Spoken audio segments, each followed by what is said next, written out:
On today's show, hey, this guy's in a movie and the Russo brothers are producing it. And not to be outdone, the Russo brothers are also going to produce this movie. And if that's not crazy enough, the guy that's playing Charles Manson in one project is also Charles Manson in another project. Lots of Mansons, lots of Russos. It's Movie Talk.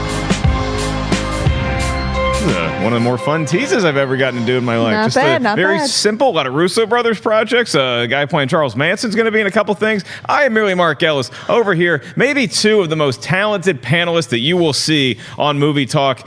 Today's show, anyway. That is Perri Nemiroff. That is Jeff Sneider. And if it sounds like I'm throwing barbs, it's because I am. Because we just had a hot and competitive NFL fantasy draft session here around the Collider Studios. That's right, for Collider Sports. There's a big fantasy league around the office, and we just drafted our teams, filmed it. It's going to be up for your viewing pleasure on Monday, I believe. Perri Nemiroff, Jeff Sneider. I believe, Jeff, you are no stranger to fantasy football. Perri, this is your first time drafting. How do you feel? It was my first time drafting. I didn't have all that much of a clue of what I was doing, but I was having fun, and isn't that the point? No, I really want to win, actually. I think I'm in good shape, though. She's a very competitive person. What was your draft grade? Did you get? I got an A-, but my projected finish is higher than people with an A, so I don't understand how that all works. All right. Well, Jeff Sneider, you seem very confident in your team. What does the analysis say? The analysis says I got an A on my draft. Okay, I was a Schmoedown champion. Now I'm going to be Collider's Fantasy Football League champion. It's all happening, Mark. Okay, well, I'm not sure the two correlate with each other, but the Jack Del Rio Speedwagon, my team, received a B in their draft analysis, and I'm projected to finish 7th with a record of 7-7. They think I went too heavy on the running backs. I know how to draft running backs, as I do wide receivers, tight ends, quarterbacks, kickers, and defense. So you guys can check that out Monday and let us know who you think is going to win our fantasy league. Join in on the fun. In the meantime, there's movies, and it's time to talk about them because that's the name of the show, I believe. And we kick off with Chris Hemsworth. He's going to be in a new Netflix thriller that is produced by the Russo brothers. He knows them pretty well. And get this, the director of this project is Sam Hargrave. If that name doesn't ring a bell, maybe it would for Chris Evans, because he has been Chris Evans' stunt double in the Avengers and Captain America Civil War. And he's also been a longtime stunt coordinator. So following in the recent trend that we've seen of stunt coordinators making the giant leap to directing a movie, that's what's happening for the movie Dhaka. That's the name of the film. I guess he's a relentless and also a weary mercenary named Rake is going to be played by Chris Hemsworth. He's hired to save the son of a businessman in India. The production will be shooting primarily in India, I believe. So it's written and produced by the Russo brothers, Perri. Obviously, Chris Hemsworth, he's got movie star qualities. He doesn't really seem to pop at the box office when he's not in an Avengers movie as much as I think he should. Is he going to pop on Netflix? Yeah, I mean, I think that is the benefit of a streaming service like Netflix, is that when all is said and done, it's not some sort of opening weekend number that pales in comparison to every single Avengers movie out there. But the idea of how this project is coming together does pique my interest. That logline does not so much, just because it feels like I've heard a variation of that logline minus the name Rake a million times. So I don't know about that, but I do like the idea of first-time feature directors coming from a different end of the industry. It probably stems from the film school program I went to and how heavily they focused on first year. You don't just do the one concentration you want. You got to do a little of everything. You take directing classes, writing, producing, and you're also working on each other's films. So you run sound, you're a grip, you're a little bit of everything. And we need you to jump from this building to this building just in case. So if now you know how someone to direct. asked me to do that, I would probably do it. Well, if from this office, you'd be the one I would select to do all of these stunts if we were making a Collider film. Jeff, we're not making a Collider film, or at least it hasn't been greenlit yet. This movie it's a Netflix action thriller. Do you see it popping the right way for Chris Hemsworth and company? I actually do. I think this is kind of something that he could use, a little bit smaller in scale. If you read the logline, he has to liberate a kidnapped Indian boy who's being hidden in Dhaka. Physically brave but an emotional coward, the man has to come to terms with his identity and sense of self. I like the idea of Hemsworth projecting some vulnerability on screen. He has the physique. Obviously, people are going to have a certain expectation of him in terms of hand-to-hand combat, but he's playing an emotional coward in this, and I think that could be an interesting note for him to play. That's a meatier logline than the one on THR. Oh. Yeah, well, you get emotional coward in there, physical presence. It kind of sounds a little half right like me. So if you have Chris Hemsworth in this role, why hasn't he popped as much at the box office recently, or for that matter in his career, when he's not associated with an MCU movie? Jeff, do you think it's more the particular projects that he has been assigned or that he's chosen, or do you think it's something a little bit deeper? It's definitely the projects. I mean, In the Heart of the Sea, that's a great project on paper. Ron Howard, best-selling book about the whale and whatnot from Moby Dick or whatever, but it was awful. It was a terrible choice. Michael Mann, working with Michael Mann on paper, great call, but it was Blackout. That's what it was called. It was Black awful. Hat. Yeah. Black Hat, right? Sorry, Black Hat. It was awful. So yeah, I think he just needs to make better decisions. And even though Dhaka doesn't scream gigantic hit to me, I like that. He's going to be working with the Russo brothers again. This could be a nice single for him on Netflix. But is this also, if you're his agent, is this a safer choice, you think? Because he's looking at this in Netflix, as Perri pointed out, they don't really report to anybody, so they're not going to tell us what the opening numbers were, how many people watched it, or even how many people watched it in comparison to something like Bright or something like the Cloverfield Paradox. They're just going to either give it a sequel, or they're going to say, hey, it did Dhaka Dafo 2. numbers. They're not going to tell us if it tanked. Well, I mean, really, what would be a hit for Chris Hemsworth on Netflix anyway? The only things that I could think of that were actual hits for the stars in them are some of the, the lower budget movies with the fresher faces. I'm thinking about To All the Boys I Loved Before, things like Set It Up. Those seem to be career-changing opportunities for some newer people out there, but with Chris Hemsworth, a lot of this, I didn't think In the Heart of the Sea was that bad, but with how good that book is and how rich that material is, it was unfortunate that it wasn't as good as I wanted it to be. But this is kind of inevitable when you're the star of something as big as anybody who is leading a Marvel movie, is that really, box office wise, if that's what we're just focusing on right now, pretty much everything is going to come in under that. Do you think this happens next for him? Do you think that they're in a holding pattern because of the unknown factors involved with him possibly playing Captain Kirk's dad again in Star Trek, or is this going to happen first regardless? Sounds like a Jeff Sneider question. Yeah, honestly, I don't know what the timing is with regards to this. I think the bigger question then is because he may have already wrapped filming with the Men in Black spinoff that he's doing currently, him, Tessa Thompson, amongst others in that film. So you probably get that in the can next, then you go to work on this, and that puts the Star Trek project probably delayed from where they initially thought it could land indefinitely, because they don't even have his deal inked for that yet. Yeah, again, I don't know what is happening with him in Star Trek 4. Honestly, I think that Paramount would be wise to just move forward without paying a giant Chris Hemsworth salary on that one.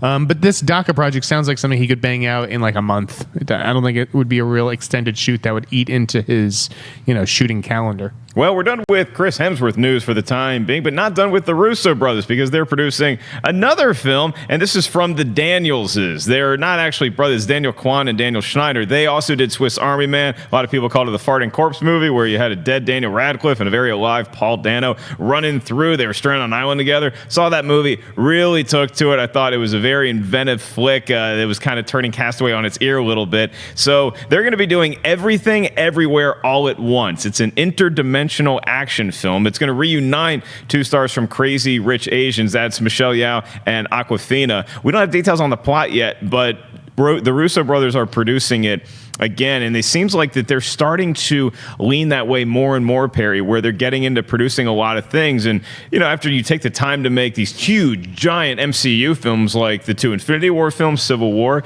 you might just want to sit back, produce something, help fund it, help recruit people for it, and then just say somebody else gets to do the day-to-day dirty work. I love hearing stuff like that. I love when people are afforded great opportunities like an Avengers movie, and then they could take that fame and success and then help support more filmmakers out there, up-and-coming filmmakers who don't make movies as often, because I also liked Swiss Army Man quite a bit, and the thought of pairing what I got with that from the little bit we know about this story and the two of them leading it, it's just like, I don't even know what to think. It's like zany, crazy, and out of control, but I want to see this movie happen. And Awkwafina right now is just crushing 2018 between Crazy Rich Asians and also Ocean's 8, which I thought she was a major scene stealer in that. give me more of her. Yeah, she was great in Crazy Rich Asians. I wish she had more to do in retrospect watching Ocean's 8 again. And you look at Michelle Yeoh, she clearly has an action background. And Jeff, this is an interdimensional action film. It's got an interesting title. The Daniels is very creative filmmakers. This project have the eye of the Sneider. I owe it to the guys to give them the benefit of the doubt on this second film. I did not like Swiss Army Man. I walked out famously halfway through the movie and started tweeting nasty things about it at Sundance, and that's something that I really regret. And they almost canceled their interview the next day at our studio. They didn't want to come in. And you know what? I do owe it to filmmakers to, if I'm going to, say something about their movie, whether it's good or bad, I should see the whole movie. If you're going to leave early, leave early. Just don't go on social media and start talking about it. I think it's fair to say you left early. But you're right. I mean, criticize. I've done the same thing too. I did it with Year One, and I did it with G.I. Joe: The Rise of Cobra, because I was furious halfway through both those movies. Yeah. With Swiss Army Man, very interesting movie to lead. Did you ever see the second half of it? Actually, I did. I went and finished it. Again, it's not a movie for me. Certainly, these guys are creative. They have a lot of imagination, and I look forward to seeing what they could do with an interdimensional action movie, because I did like their short film Pockets quite a bit. If you've ever seen Pockets, that's kind of really interesting. I'll send you guys a link after the show. But wow, you got links for movies? Yeah, and I like the Crazy Rich Asian stars. I thought Awkwafina was great in that. She was one of the standouts from Ocean's 8 as well earlier in the summer. So the idea of them working with her has me excited, but I think it'll sort of depend on the script. Hopefully it'll be a little bit more mature than Swiss Army Man. Yeah, was it the farts? Was it the corpse farting? Is that what got you? I was just kind of like, this whole movie's ridiculous with erections pointing in directions as compasses, and I don't know. I found the whole endeavor a little silly, but I understand why so many people love that movie. I see the ridiculousness so of in line with your taste. I'm so surprised. Yeah, Perri, when I was watching that movie, I went on I saw it with JTE, and we went to the NoHo 7, and we were chilling in there, watching it, having a good time. We both really wanted to see the movie, and I got to be honest with you, I was feeling a little like Jeff was watching that movie about 30 minutes in, and I'm just like, look, you got to hang in there. It's going to turn around. For whatever reason, it clicked in, and I suddenly found myself wrapped up in the story.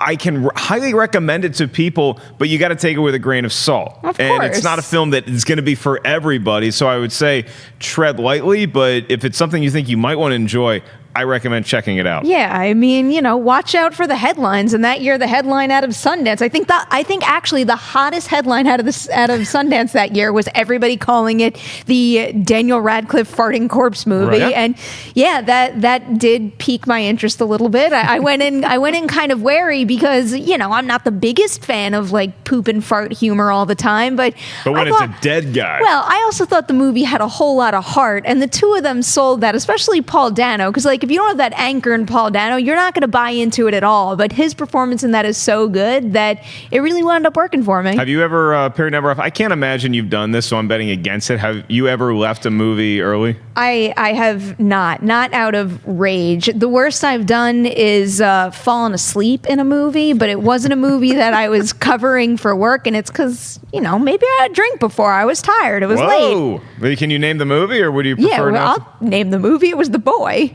The Boy, that horror movie that came out with Lauren Cohn from that was bad. Yeah. It was a bad movie, and I fell asleep. I want to say 25 minutes in with the beer in my hand, and then when I got up at the end of the movie, someone started to explain what the end was. And should I just spoil it here? Yes. Can I?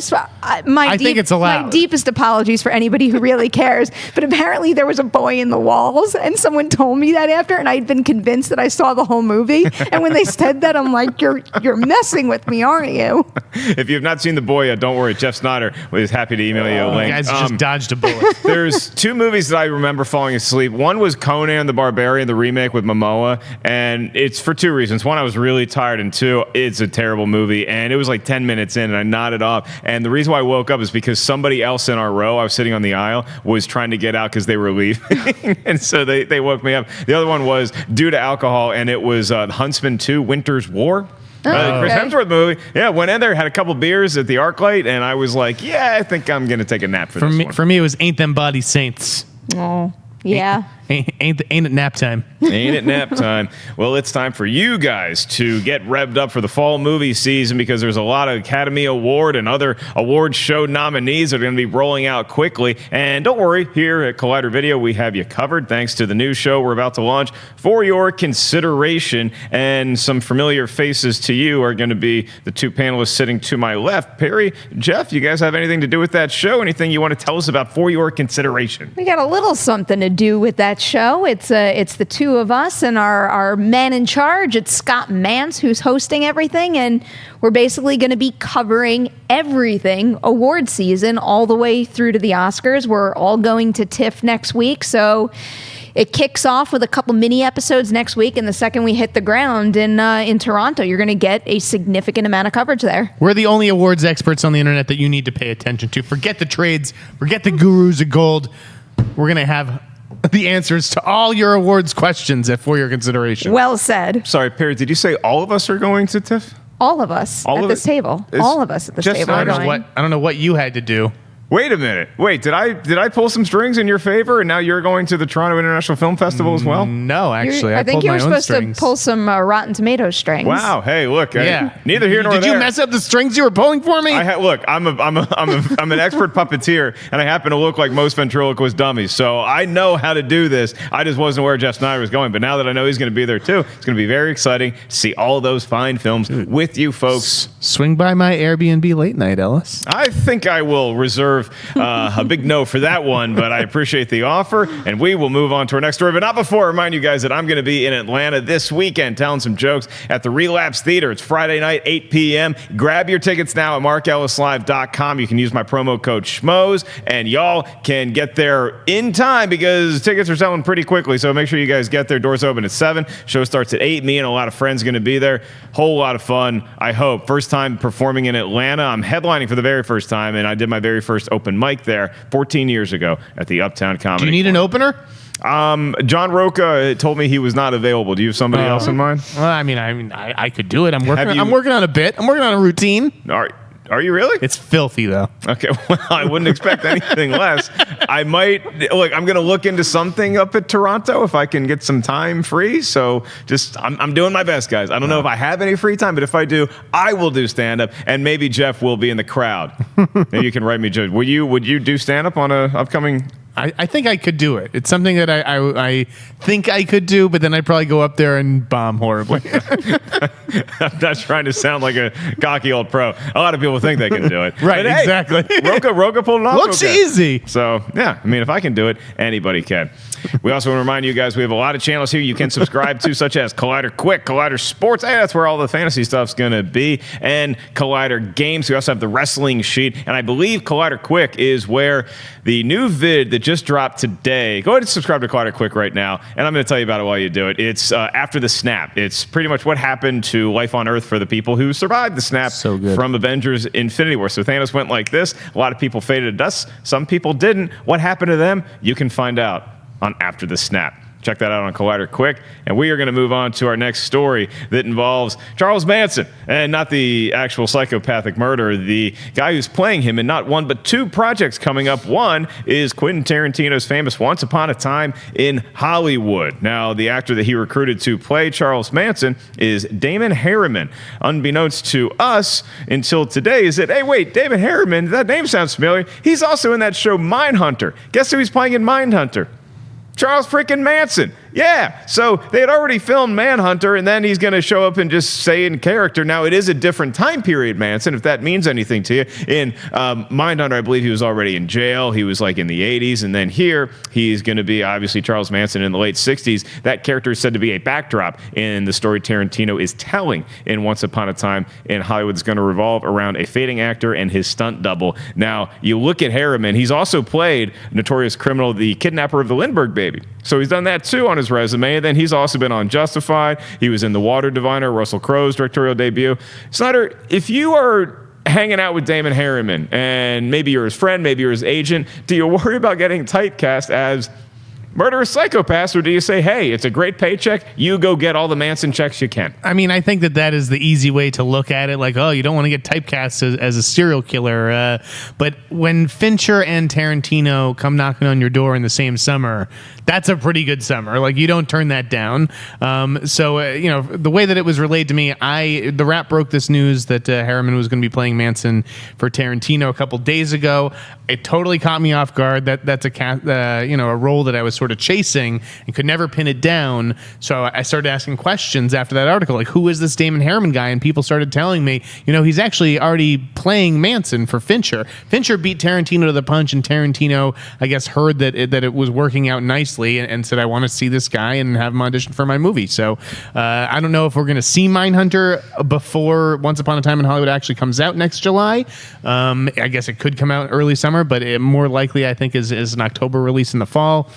We'll see, but Tarantino and Fincher in one summer, good for this guy. Yeah, Once Upon a Time in Hollywood coming out July 26, 2019 in theaters. Perri, that happens to be the 60th, 70th, 60th, and 50th anniversary of the actual tragic Manson murders. So when you look at Damon Harriman, I mean, building a pretty nice resume for himself, and like Jeff Sneider said, working with a lot of great directors. So it's great for an actor to get this kind of notoriety. I'd say so, and I think at this point, I'm more excited about like a tell-all book from him, just to understand what his experience was like playing the same person with two different prolific directors like him, more so than I am for that movie and that show now. I'm just so curious about this whole process, and him living in that headspace for a very extended period of time. He's playing the same person, but he's playing him for two different directors with two very distinct styles. So I kind of just want to know more about what that does to his head as an actor. I think Perri just nailed it on the head. These guys couldn't have like more different styles.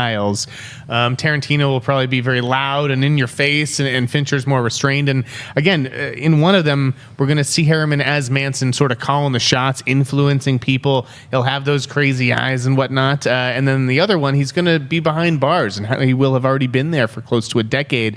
So I think you're going to see a very different take on Charles Manson in the Mindhunter show. Yeah, and you just wonder what kind of actor Harriman is, or how he approaches his craft, how method he is, or how method you want to be when you're playing somebody like Manson. Again, we don't know the extent of the Manson role in either one of these projects, but if you have any sort of screen time, there's actors that are like Double D Lewis that would just get in there and just become that person. Very creepy if you think about Charles Manson. Jared Leto may be cut of the same cloth. Then you look at other actors that are like, look, I'm going to show up, going to do my lines, then I'm going to go home and hang out with the kids and eat dinner, and I'm just going to leave it all in the set. So I don't know what the right approach is for somebody like Charles Manson, but Perri, I think you really got to get into that is Once Upon a Time in Hollywood, because now we can finally stop talking about who is going to be cast as Charles Manson, because we were always wondering, is maybe they looking at Tom Cruise for that role? Is it going to be Brad Pitt for that? DiCaprio? Who the hell is playing Charles Manson? Is that a sought-after role? Now we can put that to rest, and we can talk about, is this a project that you are now excited to see?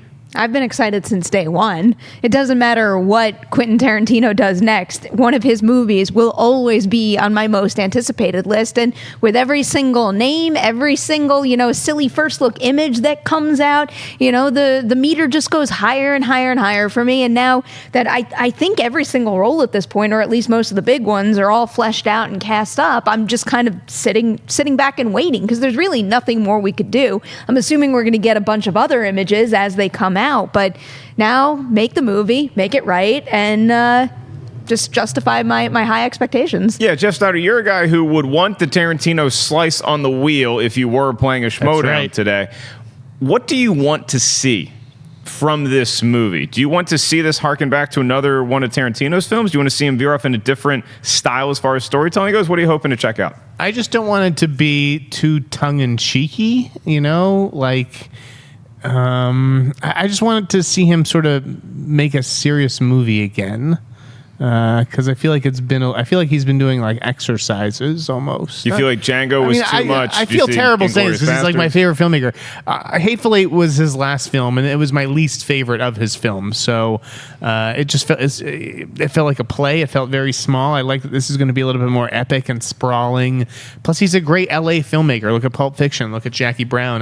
The idea of him doing a period take on Hollywood, in the late '60s, I think it's going to be phenomenal. Yeah, it's going to to be interesting for a lot of us who live in Southern California to see what he does with going back to that time period in 1969, what these streets that we drive on every day looked like back then. Was the traffic as bad? I'm willing to bet no, it was not. Well, one of the movies that we are going to be checking out, all of us apparently, at the Toronto International Film Festival is The Front Runner. It is directed by Jason Reitman, and it stars Jackman as Gary Hart, the famously besmirched presidential candidate from 1988. He was having a good run, then he got caught in an extramarital alleged affair thanks to a photograph on a boat, and everything unraveled pretty quickly from there. The movie is going to be coming out later on this November, and we had a trailer drop, so we're going to talk about it now. I watched this thing, and as soon as you see Hugh Jackman, as Gary Hart, you're like, because we don't even know who he's playing if you're just watching the trailer when it comes on, but you know it's Hugh Jackman. You say, oh, what the hell is this guy up to? You buy it, you buy him as this all-American presidential candidate, and then as it starts to unravel, it looks like Jason Reitman is at the peak of his powers. I love the cast in here. I love seeing Bill Burr as a very interrogative reporter, very inquisitive. This movie is going to be one to keep your eye on. If I am judging from the trailer, Jeff Sneider, now I'm going to ask you to judge from the trailer. How's the gavel swing? I think it looks great. I'm a big Reitman guy. People really kind of wrote him off for a little while, and while I didn't see Labor Day, I actually enjoyed Men, Women, and Children. Tully is one of my favorite films of the year. I think this is kind of great material. It's a little bit different than what he's had to work with in the past. I am told that Hugh Jackman is phenomenal in this movie, and that he's definitely going to get an Oscar nomination, and that he may very well be the frontrunner for Best Actor at this moment. I think Sony feels like they have something. I think that they're confident, and I look forward to seeing what they have up their sleeve in Toronto. Yeah, also casting notes. Vera Farmiga plays Gary Hart's wife in this, and she's obviously worked very well with Jason Reitman in the past, as has J.K. Simmons. They were both in Up in the Air in great roles. Perri Nemiroff, we're going to go to TIFF, or are we going to check out The Front Runner? I'm glad I made sure I had a ticket to this one before this trailer dropped, because now that it's out, it looks absolutely fantastic. I mean, the second a song like Sinnerman kicks in, too, when you have a trailer, that automatically kind of glad you said that. Puts me in the zone and in the vibe for this movie. But Hugh Jackman looks incredible in this. I mean, it's just a trailer, and I know we're just taking snippets of his performance in a full feature, but there are a couple of moments that are downright chilling in this, and chilling in a piece that has so much flavor and energy to it. And it's fascinating to see something that had taken place so many years ago, and then seeing certain parallels to what's going on right now, whether it's in the world at large or even just, people personally, like the idea of your privacy being invaded if you're a public figure, all that kind of stuff. If you're in a position of power, you wielding that power in an appropriate way. I'm just so curious to see how all of that translates. This really does so far look like it could be the complete package for Oscar season. What are the other movies you guys have your eye on as far as TIFF goes next week that you think are going to impress you, that may already be mentioned as Oscar frontrunners, or ones that could be flying under the radar? I don't know about an Oscar frontrunner, but at the top of my most anticipated list is definitely Halloween. Sure. I feel a little bad People of your saying ilk that. are excited about that. People of your ilk, Perri. You're talking about horror lovers all over the globe? I am of Perry's ilk. I'm excited for Halloween and Destroyer as well, the Nicole Kidman movie from Karin Kusama, although I don't think either of those will really be big awards movies. I'm looking forward to the Lucas Hedges films, honestly. Boy Erased. Wait, is that in Toronto? I forget. Boy Erased and Ben is Back. Okay. Good. Yeah. Good Ones to keep your eye on? The Hate You Give. I started listening to that audiobook because I'm covering the junket for that one, and I'm into it. I've heard that's the real deal. I've heard Amandla Stenberg is quite good at that. She is something else. Yeah. I feel like, because it's always like when you see that person's first movie, and I was covering Hunger Games so intensely when it came out, and she had a small role but a very powerful role in that. So to see what she's done since then, talk about someone who has just made all the right moves with her career. Oscar loves its ingenues, whether it's Saoirse Ronan's, and maybe she could be that this year. We'll see. I hate to put either one of you on the spot, but before going to air, we were told that there were some quotes and some first reviews for Roma coming out. Alfonso Cuarón's movie. Very excited. Hopefully that's one of the movies I get to see at TIFF as his first man. Now that trailer came out yesterday and blew me away. For Roma, what are the first reactions looking like? Have you guys seen anybody on Twitter talking about it possibly screening at Venice? I was breezing through them early, and it seems largely positive. I know a number of of people who saw it praise it as one of his best films. People are throwing around the M word, the masterpiece word. Masterpiece? Others are saying maybe it's not quite a masterpiece. It kind of takes its time. But I think it's one of the hottest titles of the festival for sure. Well, we'll be seeing a lot of movies, and hopefully Jeff Sneider doesn't leave halfway through any of them next week while we're up in Canada. I'm going to remind you guys we're going to save some time for your live Twitter questions. Go ahead and start tweeting us right now at Collider Video. Use the hashtag Collider Movie Talk. Ask us anything about the movie news stories today, anything else that's on your mind in the world of cinema or the world of fantasy football for that matter. As long as I have the permission of Commissioner Cody Hall, I do. He just nodded. So good to talk about it. Okay, I'm going to remind you guys that TV Talk is going to be making its return debut tomorrow. You guys can check out Josh McCouga. Yes, Josh McCouga hosting TV Talk. Very excited about that. New Collider Games podcast, a new movie trivia Schmoedown, and don't forget to check out this podcast feed, Movie Talk. If you're listening to us right now or you're watching us on YouTube, you can get this as a podcast anytime on Apple Podcasts or PodcastOne.com or the Podcast One app. You get to check out Movie Talk, Afterthoughts, hosted by Ryan and Jay, and Perri Nemiroff hosting Mailbag. Have you taken a look at the questions for this weekend? Got anything I've got cooking? most of them locked in. My two co-hosts this weekend are this guy right here, and I'll be talking about more TIFF stuff with Jeff, so be prepared for that. And then I'm doing the Saturday show with Dennis, and we've got a nice mix of, we went all Twitter questions on that one, so we got a good mix in there. Did somebody say Twitter questions? Okay. Doot. Let's crack open a can here, and Steve Calderon kicks us off. He says, today marks the 3-year anniversary of the passing of Wes Craven. What is your favorite film from the great horror auteur? I wonder. Perri? Yeah, Jeff? really. What do y'all got? Who are you talking to we're here? both big Scream fans. Scream. Oh, Scream is for you as well? Yeah, exactly. Okay. None of the Nightmare on Elm Street? Her cat is named after Deputy Dewey. Yeah. I have the wall above my bed is a Scream wall with just multiple Scream posters. So I would say that we're both pretty big Scream heads. Yeah, he has made a bunch of great ones that I enjoy watching and rewatching. What would be your but second really, favorite? How about that? Nightmare on Elm Street. I feel like it's almost a little too easy to say Elm Street. I guess it has to be Elm Street. It's but easy because it earns it. Last House on the Left is great. Yeah, yeah. The original really messed me up, and I do.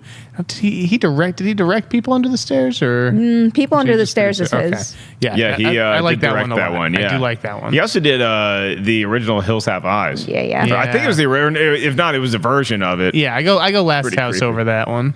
Okay, yeah, Last House, very, very creepy early in his career. I would also give a shout out to New Nightmare. I saw it the other day. It hasn't aged as well as I was hoping it would, but it's such a really cool spin on what he was able to do with the first Nightmare on Elm Street, and then obviously the huge franchise that exploded from there. If I had to give y'all honorable mention as far as your second favorite movie in the Scream franchise, which way are you going? Well, it's definitely Scream and then Scream 2. Yeah, it's Okay. Scream 2. Okay, trying to get you guys to disagree. Nope, not going to not do gonna it. happen on that Solidarity. They are holding firm. Chelsea Lewis is next up, and she says, why do people pick quarterbacks so early in the draft?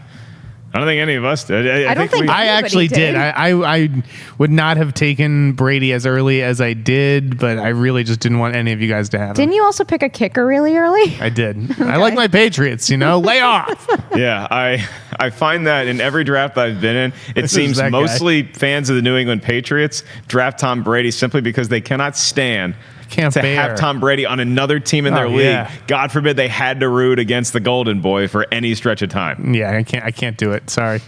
Okay, Dale White is up next, and he says, aside from Wolverine, the role of Wolverine, he says, what is your favorite role from Mr. Hugh Jackman?